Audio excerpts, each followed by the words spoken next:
Hi, everyone. Happy Mindfulness Mondays. I'm Daniela Paulo. Thank you so much for joining us today. If you're new here, welcome. If you're returning, welcome back. Everyone will be muted during today's session. Please feel free to use the chat to communicate with us. Feel free to type in your comments, let us know where you're joining from, or just to say hi to everyone else. If you feel comfortable, you're more than welcome to turn your camera on. Like I just said hi to everyone here. We like to see folks. So if you feel comfortable to do so, please just feel free to hit that the camera button on your screen. Join our other PD Health at Home programs, Wellness Wednesdays, Fitness Fridays, expert briefings, and our Spanish language series, EP Salud en Casa.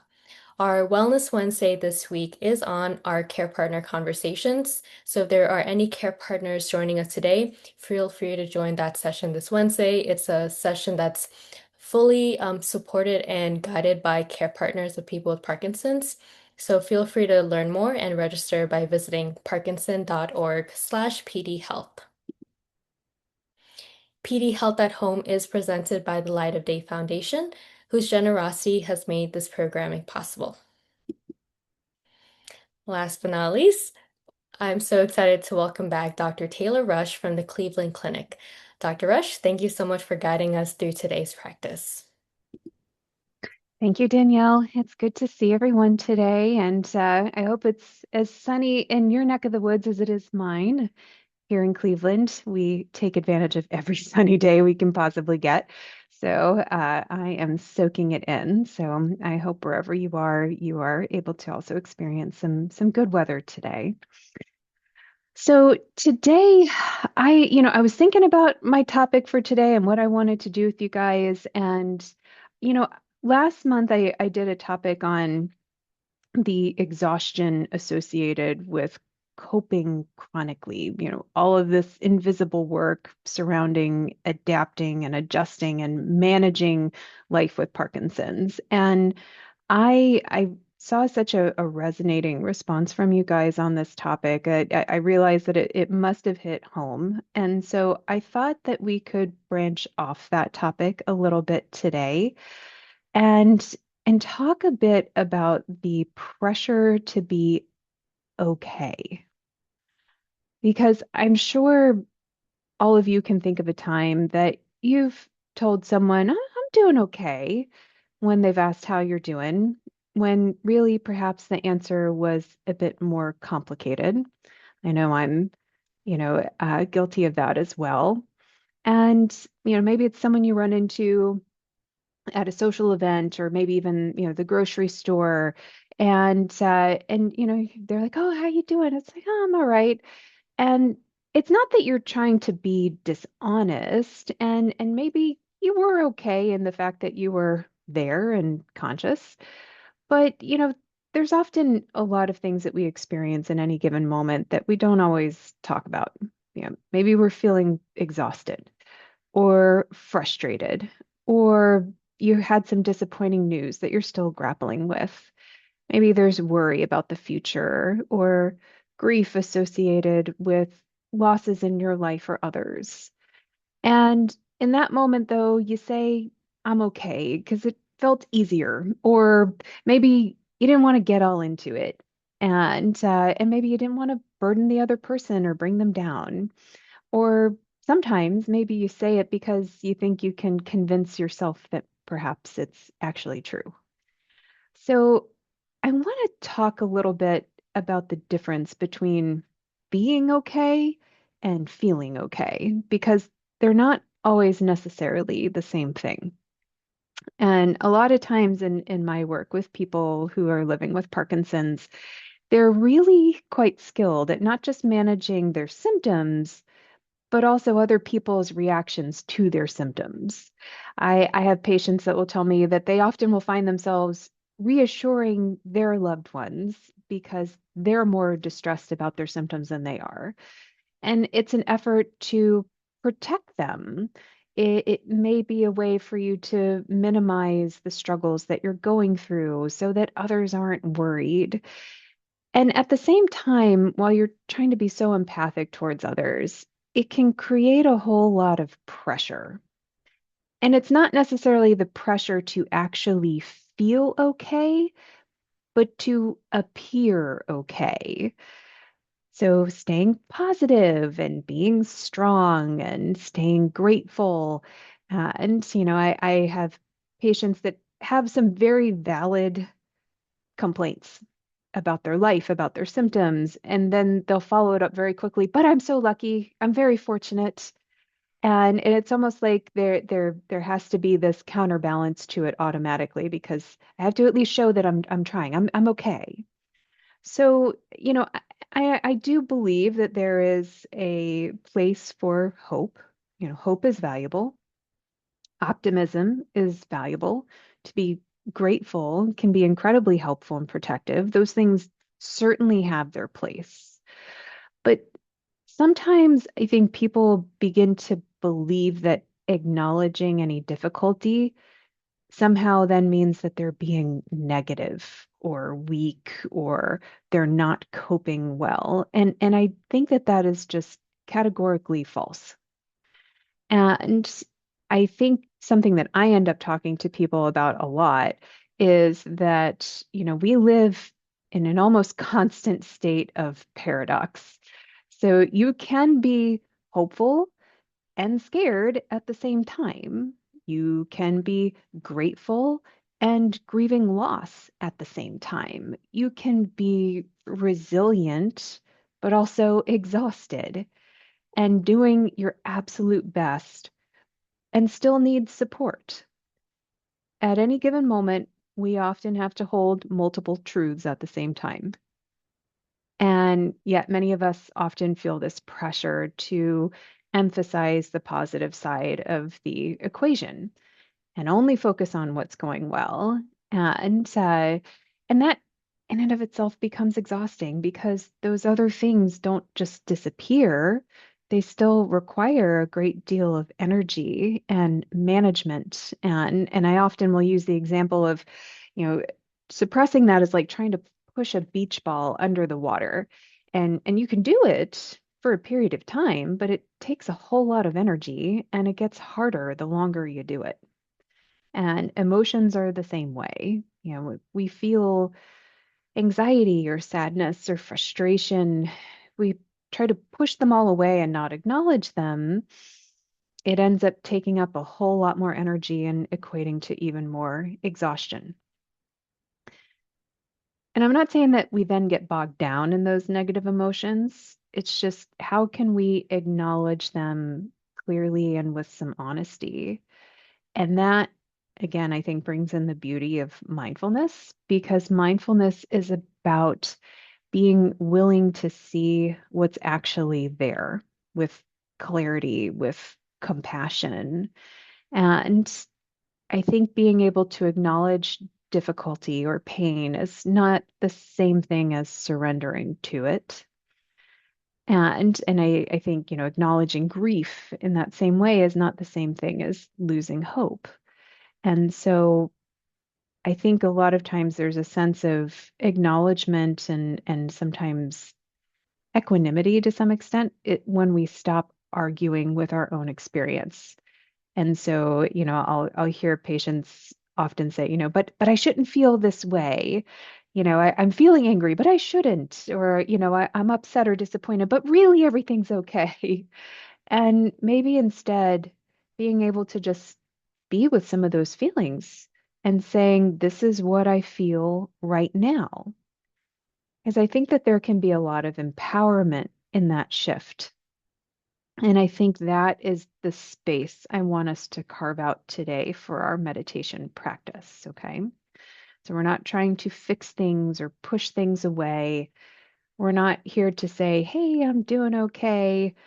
It's what can we notice with clarity in this moment, and how do we meet it with kindness? Okay. So let's go on this journey together and see what it ends up feeling like and how you experience it. So go ahead and get in your comfy position, whatever that may be in your chair or recliner, your couch, wherever you find yourself today. I see a lot of different positions people may be in. And remember with mindfulness, it is not something you necessarily have to be completely passive with. You can move around if you need to. This isn't about learning how to just meditate perfectly and, staying completely zen. Again, I just want you to be able to meet yourself wherever you are today and be able to see it with some kindness. And you can certainly feel free to close your eyes if it helps to eliminate distraction and, improve your experience. You can just softly gaze.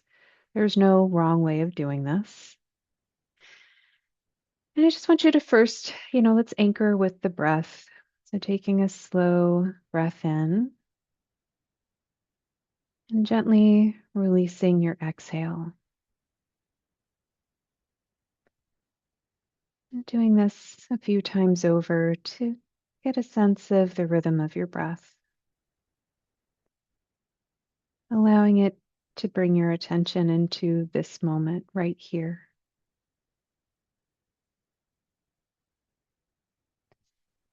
Allowing yourself to notice what is supporting you. Furniture, the floor, feeling like you don't have to hold on in this moment. You can just allow yourself to be.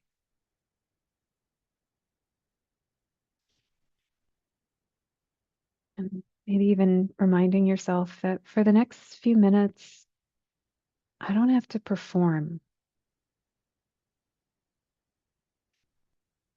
I don't have to be okay. I can just be.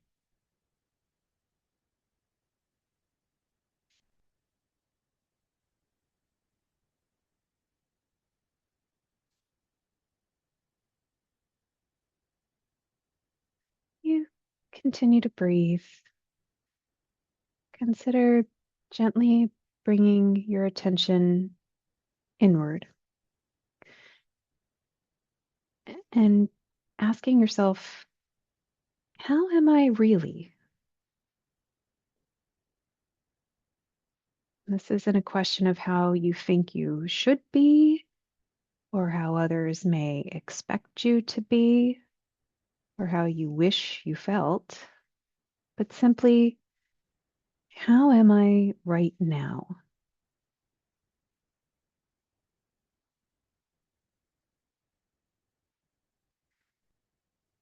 And just see what arises. Maybe there's calm or fatigue,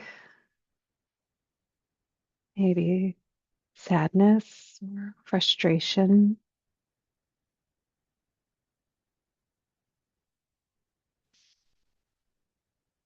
enjoyment.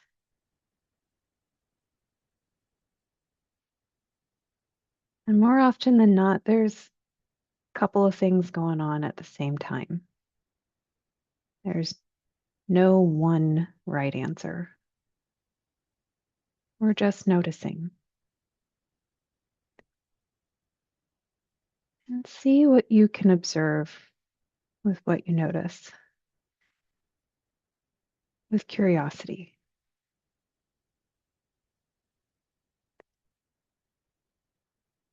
We're not judging how you're feeling. We're not pushing it away. We're letting that beach ball just kind of float on the surface of the water,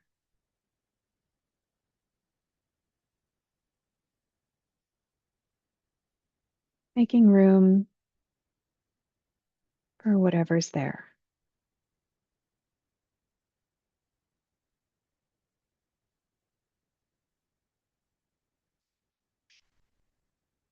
Consider silently repeating to yourself, this is what I'm experiencing right now. I don't have to fight it. I don't have to hide it.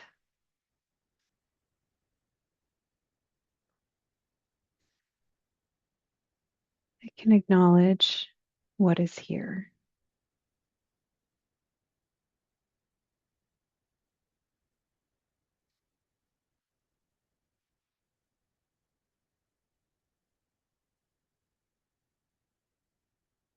And if at any point something begins to feel intense or overwhelming, just always remember you can come back to the breath. That is your anchor.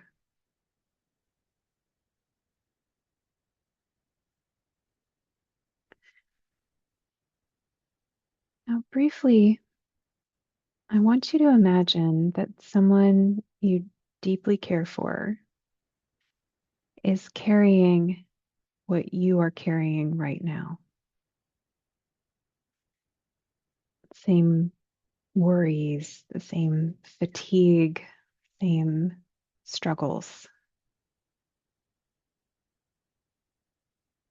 I want you to think about what you might say to them.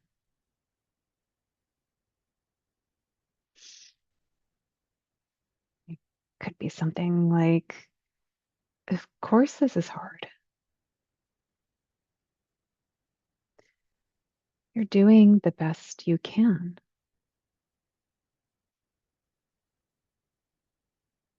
It's okay to need support.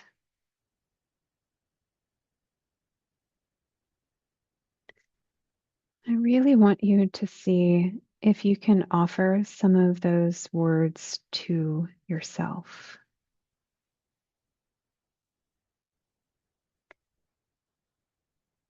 because you are also a human who deserves compassion, especially when things are challenging.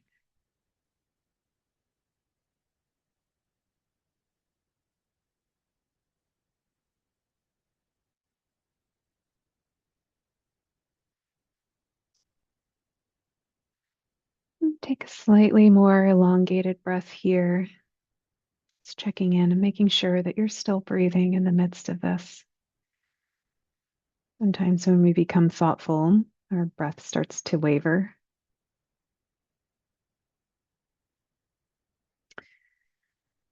And now I want you to consider silently repeating the next few phrases to yourself.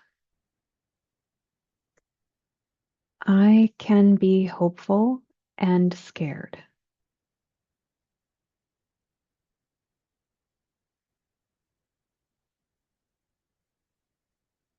I can be grateful and grieving.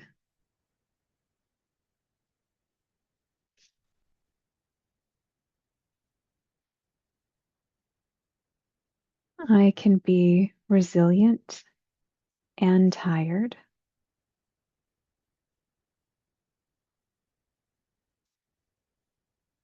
I can be doing my best and still need support.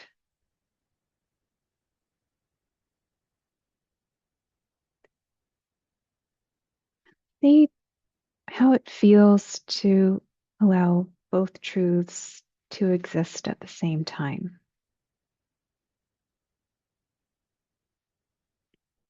allowing space for that complexity,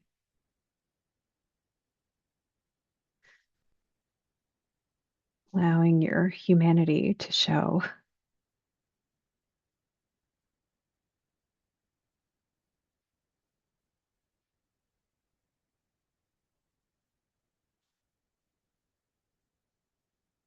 And if it feels comfortable for you, I want you to consider taking a hand and placing it on your chest over your heart. Sometimes that kind of self touch can help us to ground and sometimes helps to open other channels for compassion. And consider saying these following phrases to yourself.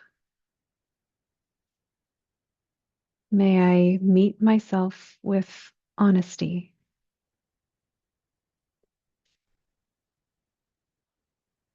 May I meet myself with compassion.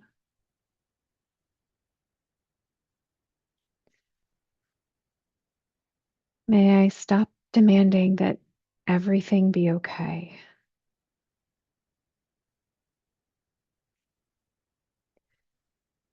May I trust that I am enough, even on difficult days.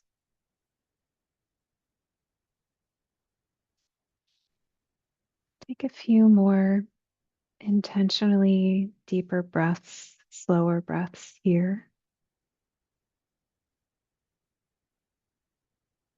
allowing yourself time to sit in this space that you have cultivated.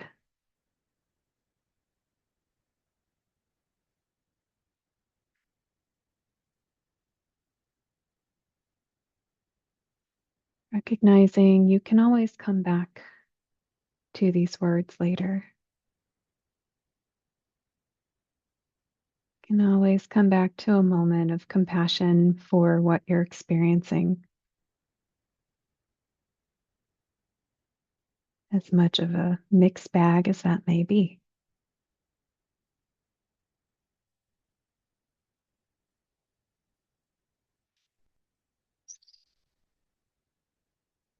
And when the time feels right, you can start to reorient your awareness to your space around you,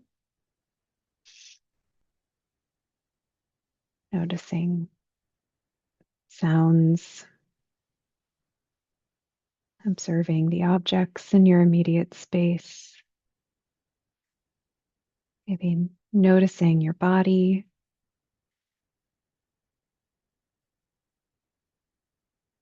maybe slightly wiggling fingers and toes or shifting in your seat, and bringing your eyes back to focus and taking a moment to reflect on how you feel now compared to 12 minutes ago.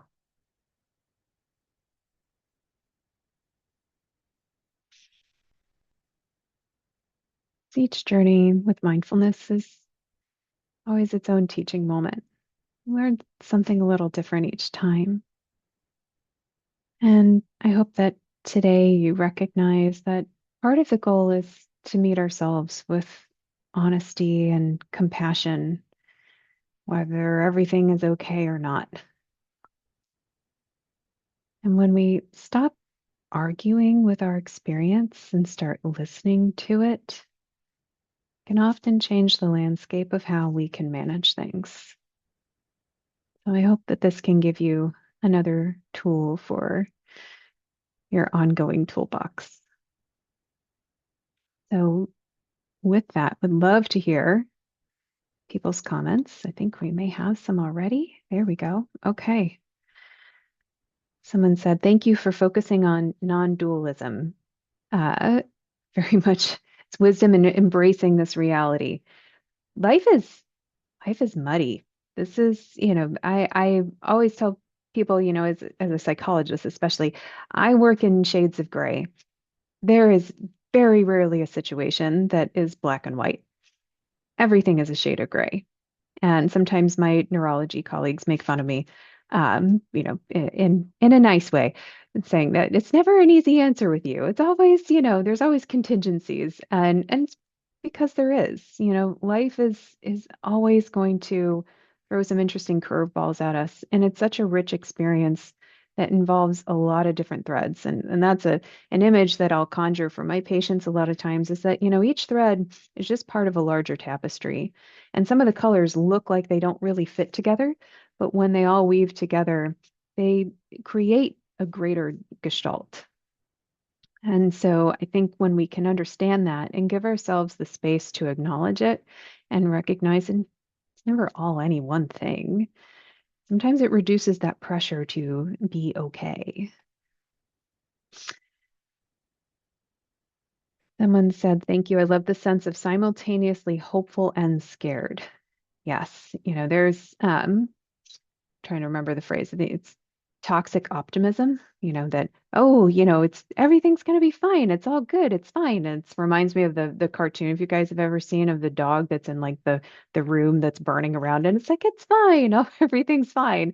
And when often that is certainly not the case. And so, yeah, you can feel scared, you can feel uncertain and still have optimism and hope for what could look different in the future.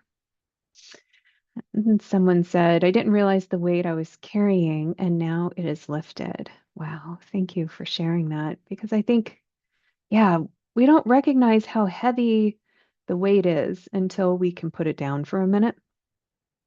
We don't recognize how dark the room is until we walk outside in the light. And so it's amazing what we can become acclimated to, but it still has a wear and tear effect. So to be able, I think mindfulness is such a gift to be able to show how you can then manage that and be able to put the back down every once in a while. And someone said an image of the beach ball was so helpful, perfect way to understand the weight of being okay when it's not the total description of feelings. Yes, yeah, I've used the beach ball has been one I've used for years. Because that it resonates for me. I think it's just an incredibly apt image for this. And someone wants to share it with their PD friends, this topic today. Yes, please share far and wide. This gets posted to the Parkinson's Foundation YouTube channel, usually a week or two after the event. So by all means, whoever could benefit from this, please spread it along. And someone said, slowing down and taking time to breathe helps me to center my mind and my thoughts. Yes, yes. And someone said, breath is always available. The one thing that we do every single day, regardless of what's going on, and it can be an incredible, way of just finding your footing, even if just for a moment. Like, if nothing else, the world could be spinning into chaos around me. I still have my breath. I can choose to breathe. I can use that to my advantage. Breath work has been around for many, many, many years, and for a good reason, because it truly has such an incredible impact on our nervous system, and then how our brain is able to perceive situations and work through them. So use it to your advantage. And someone said, perfect for my current situation. Thank you. I love hearing that because, again, I do think a lot about how I want to present these topics to you guys. I really want it to be meaningful. I want it to be relevant to your experiences. So I love hearing that ends up happening. So thank you. And gives me permission to feel the way we are at any time. And I like the way you let us know today, even though we can be strong, we can be tired, sad, or experiencing other feelings at the same time. It's always more than one thing. Spoiler alert. It's never just one thing. And at times I put a lot of pressure on myself to be okay. And sessions like this are an anchor in the chaos. So thank you. Thank you. And I'm again, that is what we want this to be for you guys. And we want it to be a way that you can then kind of forge a path for yourself for the following week. And the program will be back next week and you can get a bolus of mindfulness yet again. So I hope that you're all able to move forward with your week, being able to carry the complex paradox that is human emotion and allow yourself to be okay and not okay at the same time. So thank you so much for being here.